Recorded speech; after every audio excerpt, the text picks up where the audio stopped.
Good morning. DKBC 모닝 카페에 오신 여러분들을 주님의 이름으로 환영합니다.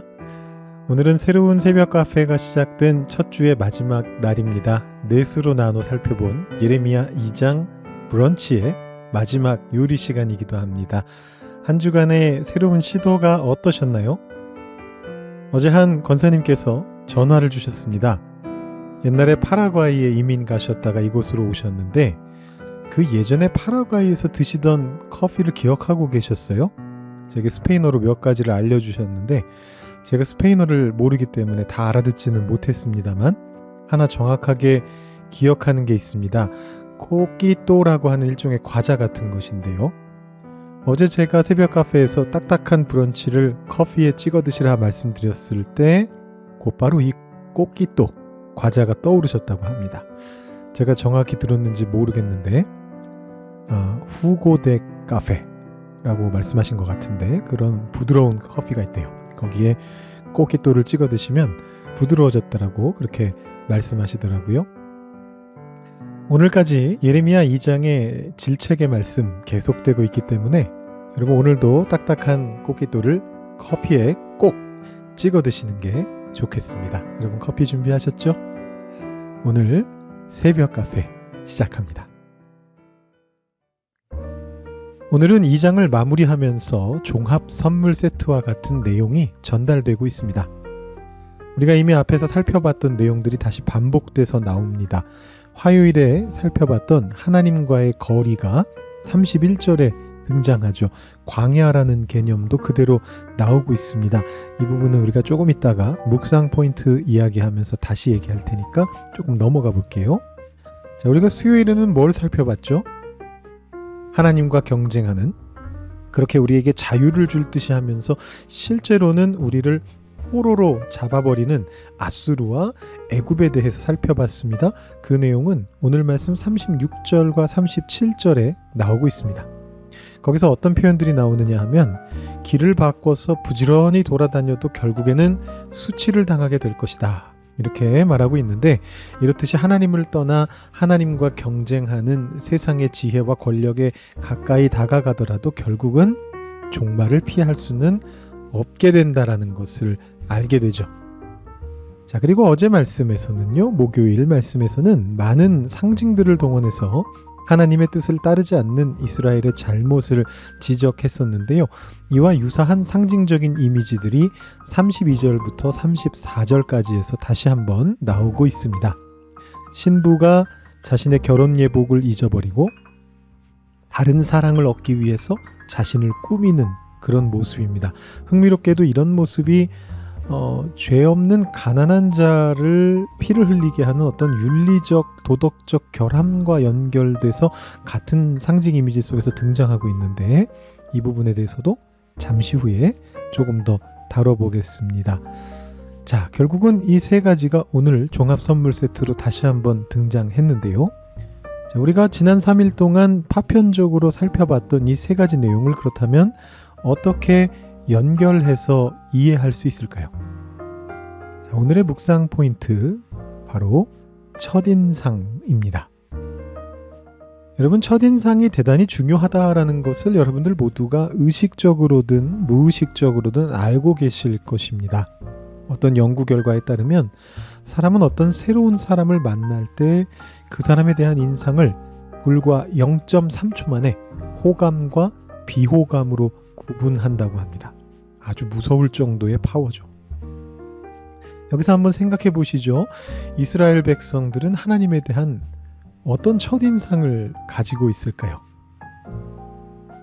하나님께서는 이스라엘 백성들을 첫사랑이라는 첫인상으로 기억하고 계셨습니다. 2장의 2절과 3절에서 살펴봤던 바입니다. 우리가 이번 주 내내 그 딱딱한 코끼또를 찍어 먹었던 바로 그 커피죠. 첫사랑에 대한 추억입니다. 그러면 이스라엘 백성들도 하나님을 똑같이 가슴 시린 첫사랑으로 기억하고 있었을까요? 오늘 말씀 31절에는 이런 표현이 나옵니다. 내가 이스라엘에게 광야가 되었느냐? 좀 불편한 듯한 목소리가 들리시죠? 하나님의 말씀이거든요. 생각해보면 이스라엘 백성들이 하나님을 처음 의미 있게 경험했던 곳은 바로 광야입니다. 그들은 애굽에서 비록 노예 상태였습니다만 물질적으로는 풍요로운 삶을 살았어요. 그러다가 그 애굽을 떠나서 광야의 힘든 여정을 거쳐야만 했습니다.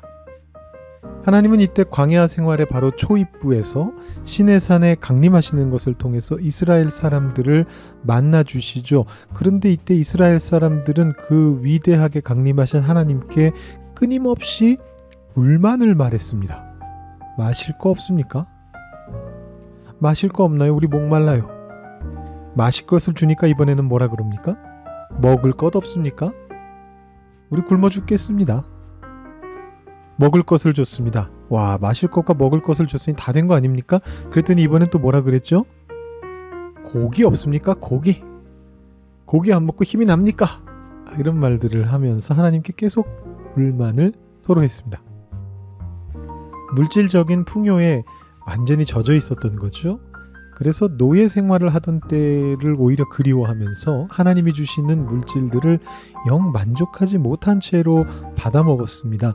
이것이 이스라엘 백성들의 하나님에 대한 첫인상입니다. 우리가 화요일날 보지 않았습니까? 하나님은 광야의 하나님이시라고 이스라엘 백성들은 생각했다는 말입니다. 그러니까 하나님은 광야에 계실 것이고 가나안 땅에서는 그 땅의 신인 바알을 섬겨야 한다고 생각한 거죠. 아니면 아예 눈에 보이는 아수르와 애굽 같은 강대국을 섬겨야 한다고 생각한 것입니다. 그래야 물질적인 풍요를 누릴 수 있다라고 생각한 거예요. 여러분, 첫인상이 얼마나 무서운지 이제 감이 오시나요? 우리는 후대에 하나님을 더 깊이 잘 알고 있는 상태에서 이 과거의 역사들을 보고 있기 때문에 하나님께서 광야의 하나님이시면서 동시에 가나안의 하나님이시다라는 것을 알고 있습니다. 그런데 이스라엘 사람들 입장에서는 그걸 알 수가 없었어요. 하나님을 우리가 깊이 알게 된다면 비록 광야가 하나님을 만나기에 참 좋은 곳이긴 하지만 어디까지나 가나안으로 가는 여정 중에 있는 곳이다라는 것을 알 수 있게 됩니다. 목적지는 가나안이죠. 그러니까 하나님은 광야의 하나님이시지만 동시에 가나안의 하나님이시기도 한 거예요. 젖과 꿀이 흐르는 땅을 우리에게 주시겠노라 말씀하셨고 그 약속대로 거기로 이끌어 가시는 거 아닙니까? 그런데 이스라엘 백성들은 광야의 하나님이 너무나 인상 깊게 본인들의 첫인상으로 꽉 박혀 있었기 때문에 그분을 가나안의 하나님이라고는 인식하지 못했던 겁니다. 풍요의 하나님이라고 생각하지 못했어요. 그래서 하나님이 말씀하시는 거죠. 내가 이스라엘에게 광야밖에 되지 않더냐? 내가 캄캄한 땅이냐? 내가 먹을 건 내지 못하는 그런 죽은 땅이냐? 하나님이 그렇게 물어보시는데 그들에게는 진짜 그렇게 인식이 되었던 겁니다. 그래서 풍요를 꿈꾸면서 다른 사랑을 찾아서 바알에게로 아수르로 애굽으로 달려간 겁니다. 그 과정에서 풍요를 위해서라면 하나님의 법도 무시합니다. 제가 아까 상징적 이미지 말씀드리다가 거기에서 갑자기 뜬금없이 가난한 사람을 괴롭히는 어떤 윤리적 문제가 나왔다라고 했는데 이 연결되는 내용입니다. 풍요를 위해서 하나님의 법을 무시하는 거예요. 34절 말씀을 잘 보시면 담구멍을 뚫지도 않았는데 가난한 자의 피를 묻혔다 이렇게 나오잖아요. 남의 집 담구멍을 뚫고 그 집에 침입한 사람은 집주인이 죽일 수 있다 라는 그런 법이 출애굽기 22장에 나옵니다. 옛날에는 공권력이 아주 강하지 않았기 때문에 개별 집주인에게 그 정도의 권한을 준 겁니다. 우리가 쉽게 말하면 미국에 지금 남부에 가보시면 미국 남부 사람들이 총을 다 들고 다니잖아요. 그 이유는 옛날의 전통이 남아서 그래요. 보안관 시절의 전통. 자기가 자기 목숨 지켜야 될 때 그때 총 들고서 자기 집에 침입하는 사람은 쏘는 그 습관이 아직까지 남아있어서 그런 건데 이 당시도 그랬던 거죠. 그래서 이스라엘에게 주어진 하나님의 법 중에 어떤 법이 있느냐 하면 출애굽기 22장에 나옵니다. 실제로 남의 집을 뚫고 들어가는 가택 침입을 한 사람은 집주인이 죽여도 된다. 그런 법이 있단 말이에요. 근데 오늘 말씀 34절은 반대로 말합니다. 그런 죄를 저지르지도 않았는데 그저 죄 없는 가난한 자를 그저 자기가 돈 벌기 위해서 죽였다는 겁니다. 피를 흘리게 했다는 겁니다. 그런 이스라엘 사람들이 있었다는 거죠. 그러니까 물질적 풍요에 정신을 지배당해서 하나님을 잊어버린 거예요. 우리가 이스라엘 백성들의 실수를 반복하지 않으려면 어떻게 해야 될까요? 그건 바로 하나님에 대한 첫인상을 계속해서 갱신해 가는 것입니다. 비록 첫인상이 0.3초 만에 결정되는 아주 강력한 힘이라고 하는데 많은 노력을 기울이면 그 첫인상도 변화될 수 있다라고 합니다. 그 많은 노력이 필요하다는 점에서 첫인상이 그만큼 강력하다는 의미지만 그 말의 의미는 바뀔 수도 있다는 거예요. 노력하면. 우리는 의식적으로 그 노력을 기울여야 됩니다. 내가 가지고 있는 하나님에 대한 첫인상을 절대적인 것으로 가지고 있지 말고 하나님께서 그 다음 스텝으로 무엇을 준비하고 계신가 우리의 인생 속에서 인류 역사 속에서 그걸 매번 다시 생각하면서 하나님께 물어보면서 그 인상을 바꿔가야 한다라는 그런 말씀입니다. 이제 새벽 카페의 문을 닫을 시간이 거의 됐습니다. 이 새벽의 음미한 커피 향이 은은하게 여러분 몸 안에 스며드실 수 있도록 잠시 묵상하고 삶에 적용하는 시간을 가져볼까요? 하나님에 대한 여러분들의 첫인상과 지금의 인상이 어떻게 바뀌었는지 한번 생각해 보시고 앞으로 여러분에게 임하실 하나님을 기대해 보시는 그런 시간이 되면 좋을 것 같습니다. 먼저 오래된 기억이실 수도 있겠습니다만 하나님을 처음 만났을 때 그 첫인상을 한번 여러분 머릿속에서 끄집어내셔서 노트에 한번 적어보시기 바랍니다. 가능하시다면 그림 잘 그리신다면 그림으로 그 이미지를 남겨보셔도 좋습니다. 그리고 최근 여러분이 느끼고 계신 하나님의 인상 그것도 또한 같은 방법으로 표현을 한번 해 보십시오. 그리고 그 둘이 같은지 바뀐 부분이 있는지 어떤 부분은 같겠죠. 어떤 부분은 다르고 그 변화를 한번 느껴보시고 앞으로의 여러분의 생애 속에서 하나님께서 또 어떤 새로운 모습을 보여주실지 기대하는 마음으로 기도해 보십시오. 지금부터 2분 정도 시간을 드리겠습니다. 시간이 더 필요하시면 잠시 유튜브 화면을 누르셔서 멈춰 두셨다가 다시 가게 하셔도 괜찮겠습니다.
어떠셨나요? 오늘 임하실, 또 내일 임하실 하나님이 기대되는 그런 묵상의 시간이셨나요? 그러고 보니까 어제 새벽 카페 댓글로 한 권사님께서 그런 말씀을 하셨습니다. 존중하기 힘든 사람을 존중하는 것 쉬운 일이 아니에요. 어떡하죠? 제게 사랑이 없는 건가요? 그렇지 않습니다. 그게 어떻게 쉽겠습니까? 제게도 어떤 답이 있는 건 아니지만 오늘 묵상을 적용하다 보니까 그런 방법도 있을 것 같네요. 하나님께만 이 첫인상을 계속해서 바꿔가는 노력을 적용하는 게 아니라 그분의 어떤 첫인상도 이미 첫인상이 아니실 수도 있겠습니다만 그분의 새로운 면모를 확인하시면서 조금씩 바꿔가 보시면 어떨까요? 그렇게 노력해 보시면 어떨까요? 잘 되실지 모르겠습니다만 한번 추천해 봐 드립니다. 오늘은 금요일입니다. 여러분의 보온병을 들고 여러분의 삶 속으로 들어가시되 늘 같은 자리에서 새로운 하나님을 경험할 수 있도록 기도하며 나아가시면 좋겠습니다. 여러분의 오늘 하루 중에 가장 무료하고 뻔할 만한 그런 시간이 있다면 그 시간에 알람 같은 게 울리도록 설정을 해 놓으셔도 좋을 것 같아요. 여러분 멍하니 시간 보내고 계시다가 핸드폰이 울리면서 오늘 묵상하신 말씀이 쫙 떠오른다면 그것도 굉장히 의미 있는 시간이 되지 않을까요? 여러분 보온병을 잘 준비하시길 바라며 제가 마무리 기도하고 여러분 좀 더 묵상하고 기도하실 시간 드리도록 하겠습니다. 하나님 아버지 감사합니다. 금요일 새벽 카페에 우리가 함께 모여서 하나님의 말씀에 대해서 생각하며 그 말씀을 내 몸속으로 음미하는 시간을 가질 수 있게 하여 주시니 감사합니다. 이번 한 주 동안 예레미야 2장을 통해서 이스라엘 백성들이 하나님을 잊어버리고 하나님으로부터 거리를 두고 다른 것들을 쫓아가면서 벌어졌던 일들을 생각해 봤습니다. 그러면서 오늘은 특별히 첫인상이라는 단어에 주목하면서 우리가 가지고 있는 하나님에 대한 어떤 인상들이 계속해서 새로운 것으로 변화되고 갱신되기를 소망하면서 오늘 말씀을 묵상했습니다. 하나님 오늘 하루 동안에도 어쩌면 다른 금요일과 똑같은 또 다른 주중의 날들과 똑같은 하루일 수도 있지만 이 금요일이 주님을 새롭게 만나는 새로운 금요일이 될 수 있도록 역사하여 주시기를 소망합니다. 그 마음을 가지고 하나님께 나아가겠습니다. 오늘 하루도 주님 임하여 주시옵소서. 감사드리며 예수님의 이름으로 기도드립니다. 아멘. 음악을 좀 더 틀어드릴 테니까요. 여러분 기도하시고 묵상하시고 오늘 새벽 카페에서 나가시면 되겠습니다. 새벽 카페는 다음 주 월요일에 다시 시작됩니다. 내일 토요일에는 최선영 목사님의 성령의 열매를 여러분 들으시기 바랍니다.